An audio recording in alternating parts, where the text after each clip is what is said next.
Hello again to this video clip series, my journey to God in a very secularized world.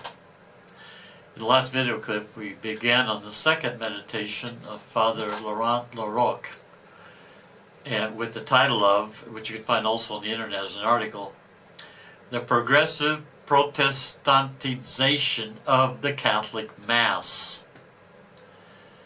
And he was talking about in the last time about how they've reduced everything to subjectivism and relativism, and you cannot know the absolute truth here on earth. Even the Bible is all subjective, so there's no more truth. Do whatever you want. And so he continues here, he says, this situation, having penetrated deeply into the collective consciousness of Christianity, it has penetrated especially in many seminary professors, and therefore many seminarians, is dramatic for the faith. This is what Pope Benedict XVI said in his introduction, the preamble, in his book, Jesus of Nazareth. And he continues, in regards to this, I love to remember the phrase of Jesus at the end of his public ministry in the Gospel of John, 12:48. He who rejects me and does not receive my sayings as has a judge, the word that I have spoken will be his judge on the last day. And then unquote.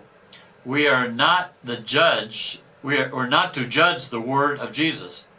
It is the word of Jesus that judges us, and which will judge us on the last day, that we believe or that we doubt in our lives.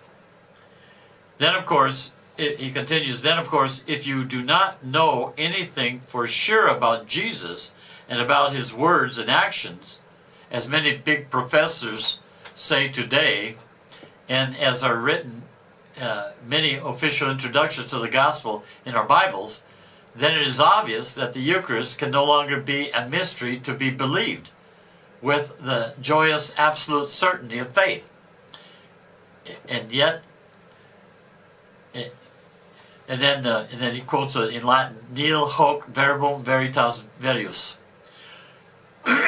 And then he continues, now taken a step further in my reasoning, I make use of the encyclicals of John Paul II, Centesimus Annus 1991, Evangelium Vitae 1995. Mary tells us, just after Evangelium Vitae, she says, his encyclical letters of John Paul II are true beacons of light, which shine down from heaven upon the intense darkness which envelops the whole world. That was a message of 13 May 1995. He continues here, he says, this subjectivism and this relativism, which denies the possibility of truth for man, have a practical consequence. This denial of truth is also one of the bases of liberalism. If everything is opinion, then anything goes. I can do what I want.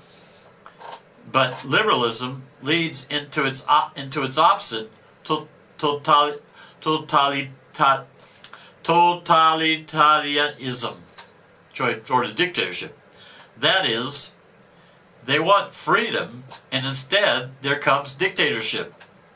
Why does totalitarianism come? Why does this come from liberalism? John Paul II says that where there is no longer among men the reference to absolute and universal truth that proceeds from God through his revelation, then the field is free for all totalitarian regimes, as is seen in the 20th century.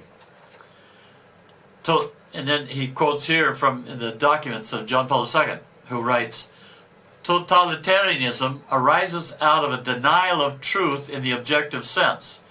If there is no transcendent truth in obedience to which man achieves his full identity, then there is no sure principle for guaranteeing just relations between people. If one does not acknowledge transcendent truth, then the force of power takes over, and each person tends to make full use of the means at his disposal in order to impose his own interests or his own opinion, with no regard for the rights of others. People are then respected only to the extent that they can be exploited for selfish ends. Thus, the root of modern totalitarianism is to be found in the denial of the transcendent dignity of the human person, who as the visible image of the invisible God. You can find this in Centesium Sonos 44, in Veritatis Splendor 99, and also in the Catechism 2244.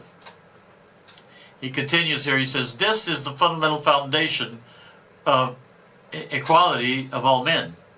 The last down and out poor person in our big cities has the same dignity as me and the President of the Republic.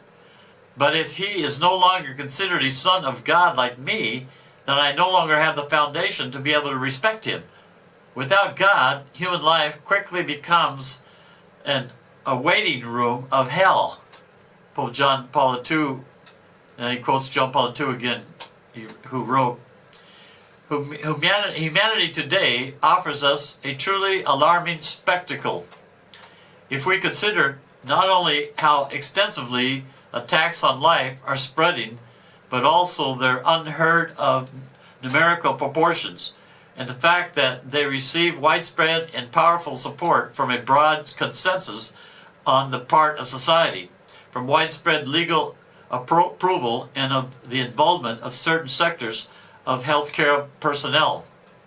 As I emphatically stated at Denver, he's talking about 1993, the World Youth Day, on the occasion of the 8th World Youth Day, with time, the threats against life have not grown weaker.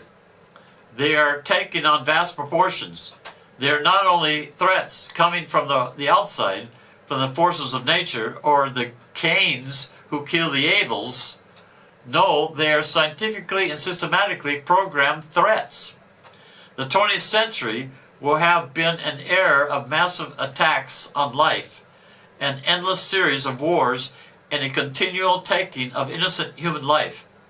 False prophets and false teachers have had the greatest success.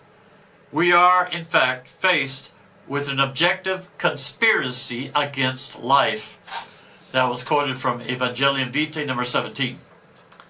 He continues here, the 20th century, this is Padre Lorac, the 20th century will be the century of the greatest success of the false prophets. Now can we say that we are healed? How can we say of this liberalism that leads to unbridled selfishness? Can we say that humanity has really opened its eyes to realize the falsity of this rationalistic, relativistic system, which finally produces totalitarianism? No. We can rather say that we are heading towards a liberalism totalitarianism as the globalization of the world steadily progresses. It is the great Babylon of the whole earth that has unified itself in order to conspire against God and His Christ, as the Psalm says, Psalm 2, verse 1 to 2, which says, why do the nations conspire and the people plot in vain? The kings of the earth set themselves, and the rulers take counsel together against the Lord and His anointed, that is Jesus, saying, let us burst their bonds asunder and cast their cords from us. That's from Psalm 2, 1 to 3. And Father Locke continues, he says, Mary tells us about this worldwide consultation prophesied by Psalm 2. It is very important to emphasize that the thought of this worldwide conspiracy is not a theory or an outlandish thesis that you have immediately ridiculed. It is a prophecy of the Word of God, mentioned repeatedly in the book of Revelation. It is the Babylon of the whole world, so that all might be according to the plans of Satan. Then he quotes a message from a lady who says, to the Archangel Michael is entrusted the task of leading the cohorts of the angels and of my faithful children to the battle against the trained and well-equipped armies of Satan, of evil, of the satanic and Masonic forces, now organized on a worldwide scale into a single great force in order to set themselves against God and against His Christ. This is the message of September 29th, 1994. May God bless you and Mary guide you.